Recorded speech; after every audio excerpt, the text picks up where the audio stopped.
জিষ্ণুবাবু প্রত্যেক হিন্দু ভালো আছে, মমতা বন্দ্যোপাধ্যায় উত্তর দিতে পারলেন না। স্বাধীনতার পরে এত হিন্দু বিরোধী সরকার পশ্চিমবাংলায় আসেনি, আমি সব কিছু বিবেচনা করে বলছি। এবং তার থেকে বড় বিষয় যেটা, যে প্রশাসন এবং রাজনীতি এটা গণতন্ত্রের দুটো প্যারালাল ভার্টিক্যালস, মানে দুটো স্তম্ভ। এই প্রশাসনটাই নষ্ট হয়ে গেছে। একটু আগে যেটা বললেন এটা কিন্তু আপত্তিকর কথা। হিন্দু যদি আক্রান্ত হয় তা বিজেপি গিয়ে হিন্দুদের রক্ষা করবে, সেইটা গণতন্ত্রের সিস্টেম নয়। যদি মুর্শিদাবাদের কোন তৃণমূল নেতা,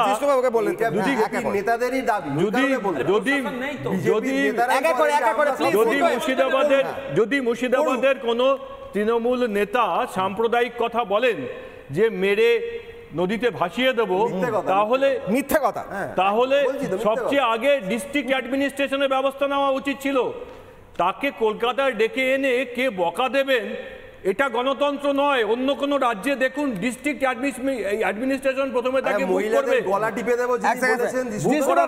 ভুল বলছেন, মমতা বন্দ্যোপাধ্যায় বলেছেন আমি ফিরাজকে গোপনে ডেকে বারণ করেছি এসব বলতে। গোপনে ডেকে বারণ করেছি। এটার জন্যই আস্তে আস্তে এমন রাক্ষস তৈরি হচ্ছে এখানে, যে বাঙালি হিন্দুর অস্তিত্বটাই পশ্চিমবাংলায় বিপন্ন হচ্ছে। এই বিপন্ন হচ্ছে বলেই লন্ডনে বা সারা পৃথিবীর লোক দেখছি আরে এখানে থাকতেই পারবে না, বাঙালি হিন্দু পশ্চিমবাংলাতে বেঁচেই থাকতে পারবে না, এরকম একটা অবস্থায় যাচ্ছে। যেমন একটা উদাহরণ দিচ্ছি, সহজ উদাহরণ, যে আগামী রামনবমীর জন্য West Bengal council for child right protection for child right, তারা একটা চিঠি ডিস্ট্রিক্ট ম্যাজিস্ট্রেটদের দিয়েছেন যে শিশুদের অধিকার যেন বঞ্চিত না হয়।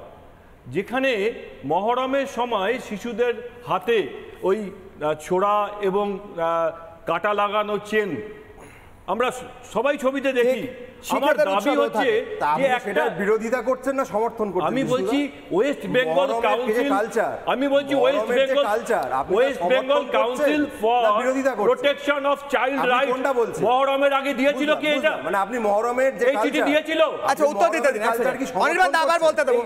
এই চিঠি মহরমের কালচারটা কি সমর্থন করছেন? না, আমি বলছি এটা কি দিয়েছিল চিঠিটা? হয়েছিল। আমি বলছি প্রশাসন পাল্টা, আমি বলছি প্রশাসন এবং রাজনীতি মহরমে যা করেন আপনি পাল্টা না না, দুটোই হচ্ছে, দুটোই তাদের পরম্পরা, যদি পরম্পরা থাকে তারা করবেন। আমি আসছি। আচ্ছা আমি কি বলছি বলেনি, আমি বলছি প্রশাসন আর রাজনীতি এখানে এক হয়ে গেছে। এখানে ওয়েস্ট বেঙ্গল কাউন্সিল, অনির্বাণ দা প্লিজ এটা তো আপনি করেন না, আপনি বলতে দিন জিষ্ণুদাকে, তারপর প্রত্যেকে বাকি দুজন বাকি আছে। হ্যাঁ রিকোয়েস্ট করছি বলতে দিন। এখানে প্রশাসন এবং রাজনীতি এক হয়ে গেছে। West Bengal council for protection of child right এটা রাজনীতির জায়গা নয়, কিন্তু এরা কি করছে হিন্দুদের ওপরে তারা ছড়ি ঘোরাচ্ছে। আপনি কি চান বাচ্চাদের হাতে অস্ত্র থাকুক? আমি চাই প্রশাসন করুক, আমি চাই প্রশাসন রাজনীতি দ্বারা পরিচালিত হবে না। চাইল্ড রাইটস কমিশন আমাদের এখানে দাঙ্গা লাগলে প্রশাসন এর জন্যই সামলাতে পারে না। একদম দাঙ্গাবাজদের ভালো রকম ঠান্ডা করা হচ্ছে, আপনার ওই জন্যই গায়ে লাগছে, আমি বুঝি, দেখেছি এটা ঠিক আছে, ওটা আমরা বুঝতে পারছি।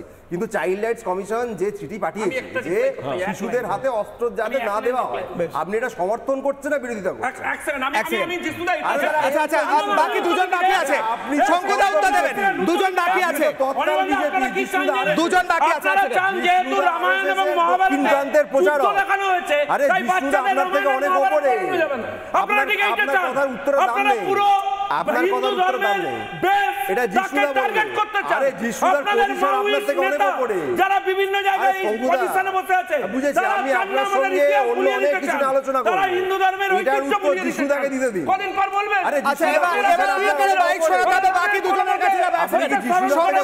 এক সেকেন্ড শঙ্কুদা, আমি অনির্বাণ বাবু একটা কথা বলছি, এক সেকেন্ড অনির্বাণ বাবু একটা কথা বলছি, অনির্বাণ বাবু একটা কথা বলছি, এক সেকেন্ড জিগির বন্ধ করুন অনির্বাণ বাবু, নতুন জিগির এটা বন্ধ করুন। আমি একটা উত্তর দিই অনির্বাণ বাবু, এক সেকেন্ড একটা কথা শুনুন, এক সেকেন্ড। মহরমের দিন মুসলিমরা হাতে অস্ত্র নিয়ে মিছিল করবেন কিনা, রামনবমীর দিন হিন্দুরা হাতে অস্ত্র নিয়ে মিছিল করবেন কিনা, শিখরা তাদের উৎসবে হাতে অস্ত্র নিয়ে মিছিল করবেন কিনা, সেটা তাদের পরম্পরার বিষয়, সেটা তাদের পরম্পরা। হিন্দু মুসলিম খ্রিস্টান শিখ এসা এই বিষয় নয়। রামনবমীর দিন শস্ত্র পুজো হয়, সেটা পরম্পরা, সেটা হবে। নিয়ন্ত্রণ করা পুলিশের কাজ, আপনারা সেটা বন্ধ করতে পারেন না। মুসলিমরা যদি নিজেদের মা দুর্গার হাতে ত্রিশূল রাখা যাবে না। আমি শোনেন, যে কোনো রাজনৈতিক নেতৃত্ব দুর্গার হাতে এই গোটা বিষয় শুনুন, রাজনৈতিক বাইট দেন। শুনুন, তৃণমূলের বাঁশি বাজাতে হবে, রাজনৈতিক শুন রাখা যাবে না, এরা যে কোনো দিন বলবে এই জায়গায়। হটস্পট কেন? গোটা বিশ্ব এখন চিন্তিত বাংলার হিন্দুদের নিরাপত্তা নিয়ে, কারণ বাঙালি এমন একটি জাতি যারা একবার ডিসপ্লেসড হয়েছে, এবার বাঙালি কোথায় যাবে? স্বাভাবিক গোটা বিশ্বের চিন্তা করা উচিত। না না, মমতা ব্যানার্জির কাছে কোনো উত্তর নেই। এখানে তো ধমকে চমকে বন্ধ করে দেন। উনি মোদির মতো নেতা হতে যাচ্ছেন, কার সঙ্গে কার তুলনা? নেতাজির সঙ্গে পেঁয়াজির তুলনা হয় কি? কিন্তু হয়তো ওখানকার মানুষের মনে একটা ভাবনা তৈরি হয়েছে যে তারা লন্ডনকে কলকাতা বানাতে দেবেন না। মুখ্যমন্ত্রী বলছেন উনি সবার জন্য, মুখ্যমন্ত্রী সবার জন্য নন, 30%। মুখ্যমন্ত্রী রাজনীতিটা 30%-এর মধ্যে সীমাবদ্ধ। বেশ, দুজন বাকি রয়েছেন, আমি যাব। প্রথমে যাব আমি স্বামী রামানন্দ তীর্থের কাছে। স্বামী রামানন্দ তীর্থ, লন্ডনে গিয়ে মমতা বন্দ্যোপাধ্যায়কে প্রশ্ন করা হলো। আমি এক সেকেন্ড, আমি আসি, দুজন বাকি আছেন। আমি রামানন্দ তীর্থের কাছে যাব। আমার প্রশ্ন হচ্ছে, মমতা বন্দ্যোপাধ্যায়কে প্রশ্ন করা হলো আপনি হিন্দুদের জন্য কি করেছেন? মমতা বন্দ্যোপাধ্যায় বললো আমি সবার জন্য রয়েছি। উনি বললেন উনি সবার জন্য রয়েছেন। প্রত্যেকের অডিও নাও। রামানন্দ তীর্থ বলবেন, বলুন উনি কি সবার জন্য সমান? বলুন, উত্তর দিন না।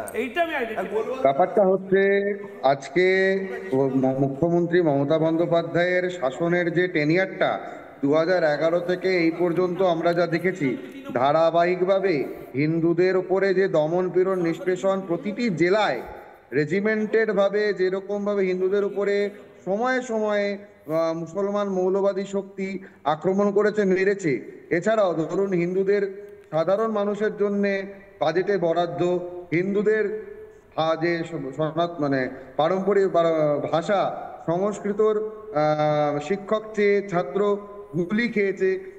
জায়গায় জায়গায় মালদা, মুর্শিদাবাদ, দক্ষিণ দিনাজপুর এইসব জায়গায় হিন্দুদের বাড়িঘর দোকানপাট থেকে উচ্ছেদ করা, তাদেরকে সেখান থেকে বিতরণ করা। দক্ষিণ 24 পরগনা, উত্তর 24 পরগনায় শেখ শাহজাহানদের মতো জেহাদিরা তৃণমূলের, এবং সেদিনকে মুখ্যমন্ত্রী শেখ শাহজাহানকে অ্যাপ্রিস করেছে ন্যাশনাল মিডিয়ায়, বলেছে শেখ শাহজাহান আর লক্ষণ সেন্টার থেকে শেখ শাহজাহানরা ভালো। এটা উনি অ্যাকচুয়ালি বোঝাতে চেয়েছেন। এই যে উনি একটা বাতাবরণ তৈরি করেছেন ওনার গভর্নেন্সের মাধ্যমে, সেই গভর্নেন্সের ব্যাপারে, গভর্নেন্সের হিন্দু বিরোধী, এটা গোটা পৃথিবীর লোকই বুঝে গেছে, এবং সেই জন্য তিনি এখন বিলেতে গিয়েও রেজিস্ট্যান্সের মুখে পড়ছেন। দ্বিতীয় ব্যাপার, আমি একটু অনির্বাণ বাবুকে বলতে চাই যে ধর্মীয় আঙ্গিকে দৈতাপতি পুরীর মন্দিরের মুখ্য পুরোহিত নন। দৈতাপতির কাজ হচ্ছে জগন্নাথ দেবের বিগ্রহটা বানানো, আর সেই দৈতাপতি জাতিতে ব্রাহ্মণও নন যে উনি পৌরোহিত্য করবেন। তদ্যপি উনি জগন্নাথ মন্দিরের একটি গুরুত্বপূর্ণ কার্যের সঙ্গে যুক্ত। উনি অত্যন্ত মর্যাদিত এবং সম্মানীয় ব্যক্তি, এবং সেই মর্যাদিত সম্মানীয় ব্যক্তিকে আমরা শেষ দীপান্বিতা অমাবস্যায় বাংলার মুখ্যমন্ত্রী এবং অভিষেক ব্যানার্জির পায়ের সামনে বসে থাকতে দেখেছি। এর থেকে লজ্জাস্কর ব্যাপার আর কিছু হতে পারে না। আর দ্বিতীয় কথা হচ্ছে যে পশ্চিমবাংলায় প্রচুর মন্দির আছে যেগুলি সরকারের অন্তর্ভুক্ত, সরকার সেখান থেকে রেভিনিউ কালেক্ট করে। তো খুব ভালো কথা, যদি মুখ্যমন্ত্রীর কথা অনুযায়ী ওটা জগন্নাথ মন্দির, কালচারাল সেন্টার নয়, তাহলে সেই জগন্নাথ মন্দিরটি বানিয়ে উনি একটি সুন্দর করে তার কমিটি গঠন করে সেটিকে লোকার্পণ করে দিক, সরকার নিয়ন্ত্রণ মুক্ত করে দিক। কারণ আমাদের দেশের সরকারের সত্যি কোনো অধিকারই নেই কোনো ধর্মীয় প্রতিষ্ঠানকে সামনে রেখে সেখান থেকে রেভিনিউ কালেক্ট করা। এই ধরনের হিন্দুদের সাথে যে প্রতারণা মুখ্যমন্ত্রী মমতা বন্দ্যোপাধ্যায়ের সময়কালে হচ্ছে, এর বিরুদ্ধে একজন সাধু হয়ে আমি প্রতিবাদ জানাচ্ছি। এবং আমার একার প্রতিবাদ নয়, আমার একার কথা নয়, গোটা পৃথিবীতে মানুষ এই প্রতারণা বুঝতে পারছে এবং উনি রেজিস্ট্যান্সের সামনে পড়ছে। আশা করব উনার এবার লজ্জা হবে, বোধোদয় হবে, এবং আগামী দিনে উনি সৎ পথে চলবে। উনার এই মতির শুভকামনা করে আমি আমার বক্তব্য থামাচ্ছি। ঠিক, একেবারে। আমি এখান থেকে আমি রত্না ম্যাডামের কাছে আসার আগে কয়েকটি বক্তব্য শোনাবো। হিন্দুদের বেছে বেছে নাম বাদ দেওয়া হচ্ছে ভোটার কার্ড থেকে, এই কথা বলছেন কারা বলছেন শুনুন, কি বলছেন শুনুন, ফিরবো আলোচনায়। দেখুন, পেয়ে গেছি সেই তথ্য প্রমাণ যে ভিডিওদেরকে দিয়ে চিঠি পাঠানো হচ্ছে ভোটারদেরকে, যারা 15 বছর ধরে 20 বছর ধরে ভোটার হিসেবে ভোট দিয়েছেন। হিন্দুদের নাম কেটে দেওয়ার চক্রান্ত চলছে, বিজেপি এর বিরুদ্ধে লড়বে, বিডিওরা কিছু করতে পারবে না। একদিকে রোহিঙ্গা মুসলমানদের এনে গোটা রাজ্যতে ছেড়ে দেওয়া হচ্ছে, উল্টো দিকে লাভলি খাতুনকে প্রধান করে যে দল, সেই দল হিন্দুদেরকে বেছে বেছে মতুয়া, নমশূদ্র, রাজবংশী এবং হিন্দি স্পিকিং যারা, তাদের নাম কাটার জন্য উদ্যোগ গ্রহণ করেছে। চিরদিনই করা হয়, তাই হিন্দু সমাজকে টার্গেট করা হচ্ছে। কয়েকটা জানাশোনার লোককেই টার্গেট করা হয়েছে। আমি বলছি বার করুন, যে অবৈধ ভোটার আছে তাকে বার করা হোক, কিন্তু 5-7 হাজার ভোটার এক একটা বিধানসভাতে টিএমসি করে রেখেছে, যারা বাংলাদেশি অনুপ্রবেশকারী রোহিঙ্গা, তাদের ছাঁটাই করতে হবে।